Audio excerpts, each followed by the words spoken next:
What's up, TruthTube? Gemini Johnny back again with another compilation of some of the wildest TikTok conspiracy theories I can find. In this series, we take a realistic look at some of the craziest TikTok conspiracy theories. We try to debunk them, maybe prove them. But I'm not a yes man for all of these conspiracy theories. So if you're looking for one of those, you gotta go to a different channel. Because to me, the most important thing is the truth. That is the whole point of a conspiracy theory, is that we want to know the truth. So if you're looking for somebody to further your echo chamber or your confirmation bias, I'm not your guy. And that's okay. But if you would like to take a realistic look at some of the craziest stuff that's going on in this world, then you're in the right spot. So without further ado, let's jump right in. All right, listen, hear me out. Okay, that Space Force sign, zoom in, just appeared, not even like a couple months ago. Look at that facility up there, Stranger Things type vibes. Zoom into those things over there.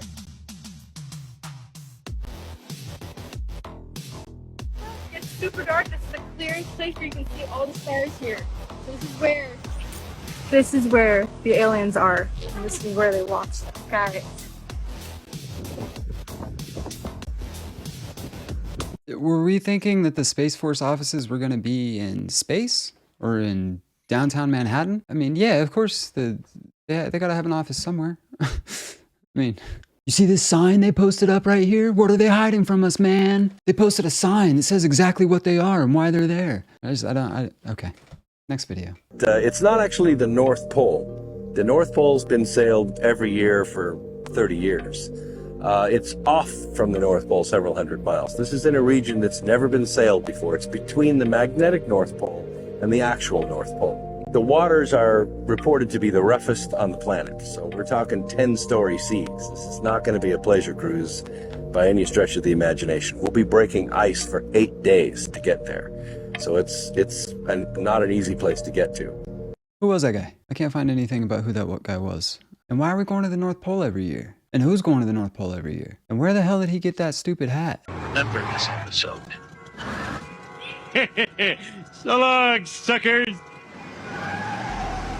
They uncover the truth.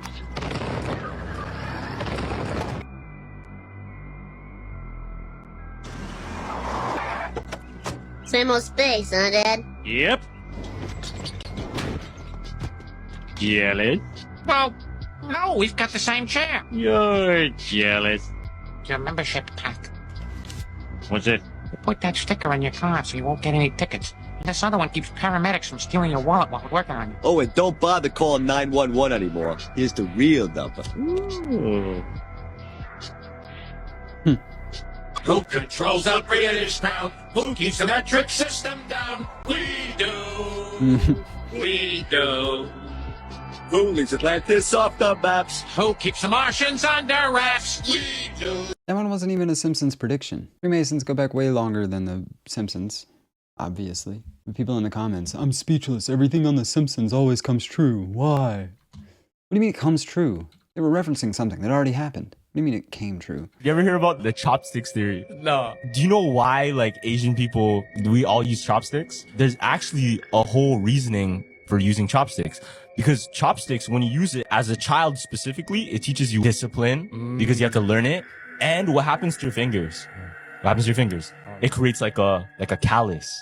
Okay. Using it over and over and over. Imagine every single day. You'll eventually like make a callus. Check this out. The reason they invented chopsticks was because way back in warfare, the common way to invade a village was bow and arrow. Yeah. The goal was the head of the village. They told all of the villagers, like, use the chopsticks, use the chopsticks. This is actually training for y'all for bow and arrows. And supposedly it would be so good at doing this and created such a crazy callus that they would be able to pick out arrows in the air. Okay, I was gonna say that, but I didn't want to sound stupid. Some Jackie Chan shit. Mr. Han. That's crazy. I've never heard that. Is that? I mean, I don't know. They're probably right. I don't know what those demon figures had to do with the chopsticks, though. That'd be tight. Imagine catching an arrow, dude. Goals. I want to be able to do that. I'm gonna start using chopsticks. There's something they're not telling us that is so gnarly that they don't think people can handle it. Say these aliens, wherever they're from, made us. That we're a genetic experiment. That they created our religions, our religious figures. That we are an agricultural product. Somehow they harvest us. That our time is limited, you know, that once the experiment's over, poof, we go away.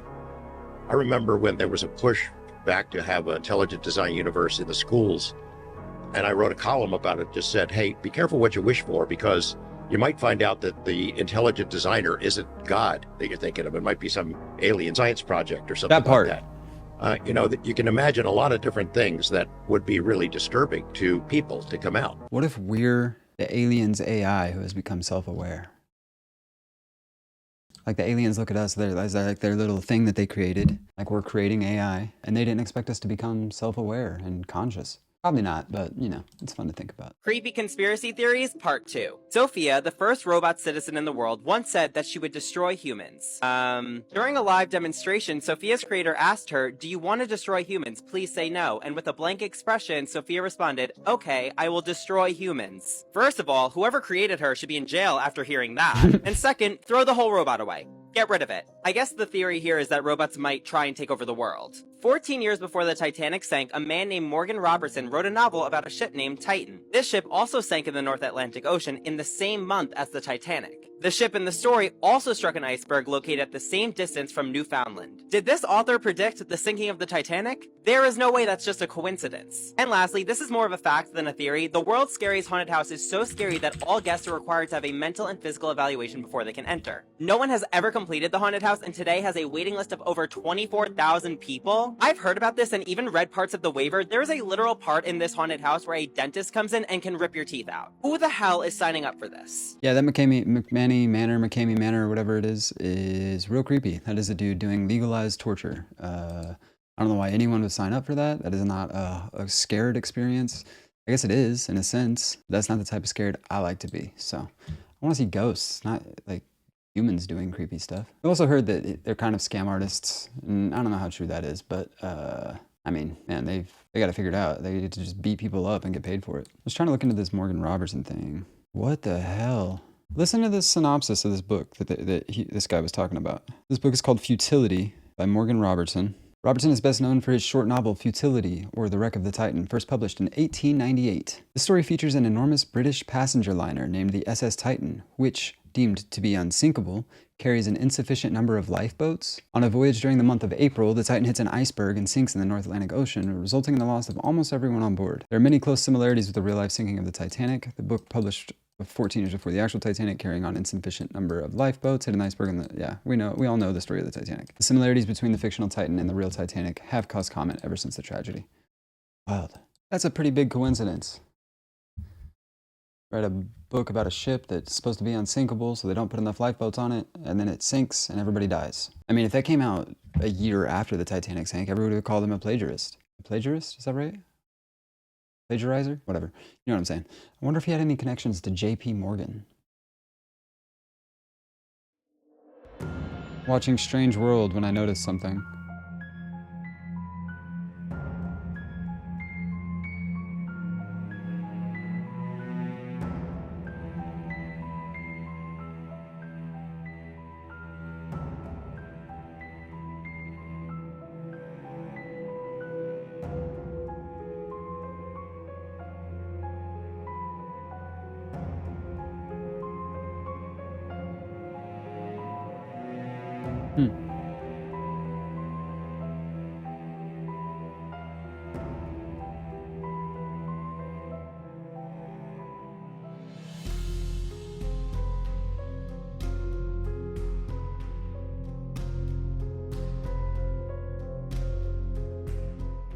I like when these Disney like Easter eggs are presented as conspiracy theories. It's not a conspiracy. It's an Easter egg.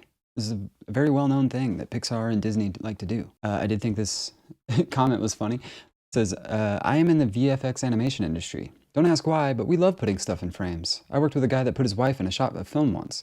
He took a pic of her drinking coffee one morning and put her way off in the background on a random balcony in a wide shot of a city. So that's a perfect example of like all the weird stuff you see in Disney movies, sex written in the sky and the stars and Lion King, and the dude from, was it Little Mermaid, I think, that had the little, you know? But it's a perfect example of these people that are making these films, they're not Disney coded. They don't have a Disney brain. They're regular adult humans that have senses of humor and probably aren't that politically correct. like let's be honest, because most people aren't. People like to have jokes, and you know, people like to have a good time.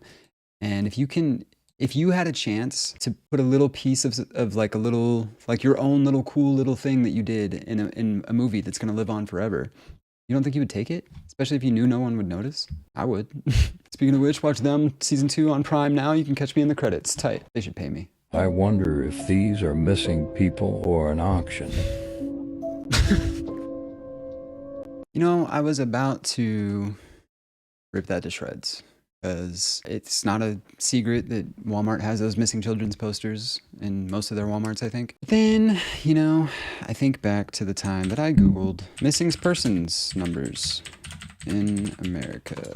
According to Statista.com, in 2022, there were 380,000 missing people under the age of 21 in 2022, and 166-ish thousand of 21 and over. Then you Google how many missing persons are found. Let's just say it's not a fun time to look into these things. Yeah, a lot of those missing persons people just never get found, and then we just move on with life, and then that family never gets answers. It's wild to me.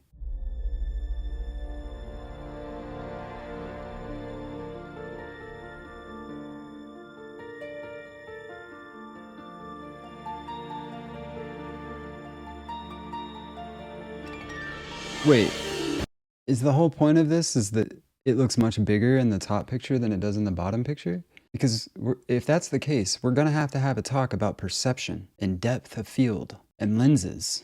Because what are we doing here, man? That one's bad. Well, these rivers don't line up. Oh, it's a conspiracy. NASA's lying. NASA is lying. That's the thing. NASA lies all the time. It's well documented. So would you, like, this is unnecessary. I don't know. Okay, has it ever occurred to anybody that if they can't find the slave ships, if they can't find the objects that they mentioned in the Bible, if they can't find the tombstones of the people mentioned in the Bible, what makes you think these things existed? On one hand, I agree completely with that point. How come we've never been able to find any of these? But on the other hand, there's also been so many people. There's obviously no way to know the exact number of humans that have ever walked on the face of this planet, but they can make a pretty decent estimate. And that estimate is around 117 billion people ever have existed. For reference, there's currently almost or just over 8 billion people on Earth. It's probably one of the times where we've had the most people ever, I would imagine. So imagine just like all the people on Earth being replaced like 15 times. Imagine every single person being replaced with another person like 15 times. And that's how many people there have been ever. That's a lot of people.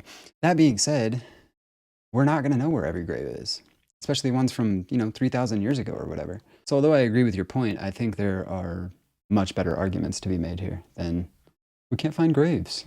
I mean, it's not really that wild that we can't find their graves. Here's a conspiracy theory for you that became conspiracy fact. In the 1920s, Edward Bernays and Paul Mazur set out on an experiment to turn Americans into mindless, insatiable consumers. I do not like where this one is going. They had an idea to train Americans to desire to ever consume more and more goods and services, with no real reasoning behind the desire to purchase new things. The idea was that this would result in turning every single American into profit-consuming, but also product-producing zombies, slaves to the system, if you will, and that this would eventually empower the ruling elite. We must shift America from a needs to a desire culture, said Paul Mazur. People must be trained to desire, to want new things, even before the old have been entirely consumed. We must shape a new mentality, and man's desires must overshadow his needs. That's a direct quote from one of the craziest people I've ever read about. Because if you just look around the United States, it's pretty clear that that plan completely worked. And if you found that story crazy, check out what we've got over on Rockfin. It reminds me of this documentary that I haven't seen in a long time, but I'm pretty sure it talks about a lot of this, called The Century of the Self. I had to go look it up. It's from 2002. Documentary series, I believe it was. I think it's like 4 episodes. But I think it goes really in depth on this exact topic and how psychoanalysis has been used by governments and corporations for, I don't know, centuries at this point. So yeah, The Century of the Self. Really good documentary series. Go check it out. I'm going to probably go watch it again because it's been a long time. But yeah, that being said, I think it's pretty obvious if you look around at the consumerism that goes on in America and how everyone just is worried about their next $8 coffee or their next $200 pair of shoes or their next $2,000 computer, phone, or whatever, or their next $800 watch. It's like, dude, this is not how we're supposed to live. Like, this doesn't seem like the purpose that we're here for is to acquire things that you can't take with you when you're no longer here. I think we should be desiring and chasing and hopefully attaining happiness and peace and comfort, not the latest model of the thing. You believe the Earth is flat? Yeah, I believe the Earth is flat. What piece of evidence made you start believing? Well, I looked into the moon landings. I don't believe that we landed on a moon. There's a lot of evidence to support that. We've only gone up to 1,000 miles above the Earth's surface. To imply that the Earth is flat, you aren't just saying that NASA is lying. You aren't just saying there's a conspiracy within a single company. You're implying there's a conspiracy involving the world's 71 space agencies, 13 of which have launching capabilities. Not only are you saying all 71 of those agencies are lying about the shape of the Earth, but every single person in them is lying or being fooled by their respective companies.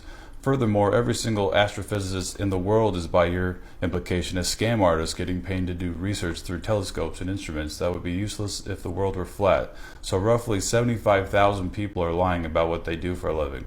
Not only is it absurd to even imply that NASA program that under the United States government could possibly pull off this sort of conspiracy, but the fact that all 71 space agencies around the world are also taking part in some conspiracy, and every astronomer and astrophysicist and astronaut is also part of the same. It just seems that so many different people are involved in this major conspiracy.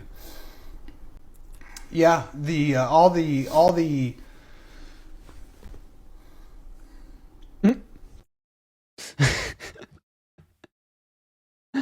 I would have liked to see his response, but it doesn't really matter. I saw someone somewhere say one time, if the world was flat, the edge of the world would be the biggest tourist attraction. Good point. Probably not the best argument, but a good point. Bill Clinton couldn't keep a secret that only him and 2 other people knew about, and one of them was involved in the secret. So, I'm just saying. The hell?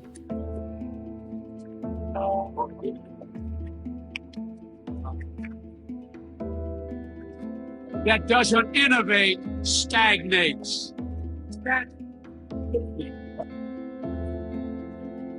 Of this force across the country.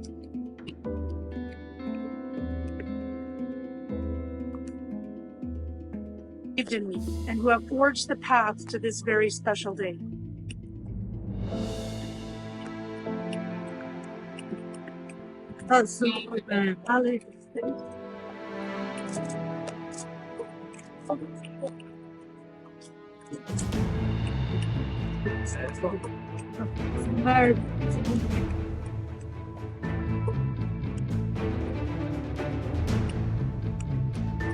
War. Oh, I'm so sorry. Okay, I think that's it.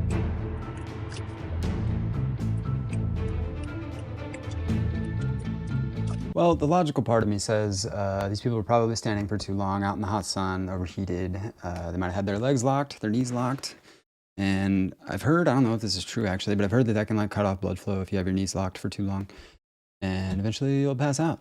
But the conspiratorial side of me says that they're getting hit with energy weapons that were meant for all those famous people they were standing next to. You know, pick your pick. Walt Disney's body is frozen somewhere in Disneyland. So back in the 60s, it was announced that Walt Disney died of lung cancer. He had died at the age of 65. The myth goes that as he was dying, he asked the doctors if there would ever be a cure for lung cancer. The doctor said, eventually there will be a cure. Walt Disney was kind of running out of time. But he was also a genius who was making a lot of money. Supposedly, he made a chamber where he'd be cryogenically frozen until the cure was found. And then they might be able to unfreeze him and give him the cure, and he could just continue on with his life. That's actually one of my favorite conspiracies, is that they made the movie Frozen so that the Google search results for Disney Frozen would come up with the movie and not Disney's frozen head. And I mean, it's genius, honestly. Disney knows what they're doing, you know?